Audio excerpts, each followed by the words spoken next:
தமிழக மக்கள் அனைவருக்கும் இனிய காலை வணக்கம். 22 ஆகஸ்ட் சரியாக 6:30 மணிக்கு இந்த வானிலை அறிக்கையானது பதிவு செய்யப்படுகிறது. அதிகாரப்பூர்வ அறிக்கைக்கு இந்திய வானிலை அறிக்கை பார்க்கும். இது உங்கள் ஏஜேஸ் வெதர் அப்டேட் சேனல். நம்ம சேனலுக்கு யாராவது புதுசாக இருக்கீங்க அப்படின்னா கண்டிப்பாக சப்ஸ்கிரைப் அண்ட் லைக் பண்ணிட்டு பாருங்கள்.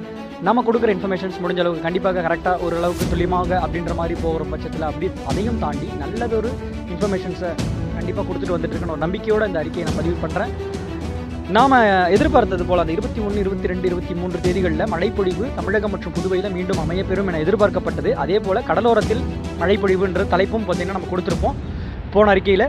அது நேற்றைக்கு பார்த்திங்கன்னா தமிழகம் மற்றும் புதுவையில் ஆங்காங்கே அப்படின்ற மாதிரி மழைப்பொழிவு தொடங்கக்கூடும் எதிர்பார்க்கப்பட்டது. அதாவது இன்ற நள்ளிரவு முதல் அதிகாலை வேளையில் அப்படின்ற மாதிரி தொடரக்கூடிய ஒரு அமைப்பாக இருக்கும் என்று கூறியிருந்த நிலையில் நல்லதொரு மழைப்பொழிவை வட கடலோர பகுதிகளான அதாவது சென்னை உள்ளிட்ட அந்த கடலோர பகுதிகள் முதல் டெல்டாவின் வடக்கு பகுதிகள் அந்த ஜோன் வரைக்குமே ஒரு கடலோர பகுதி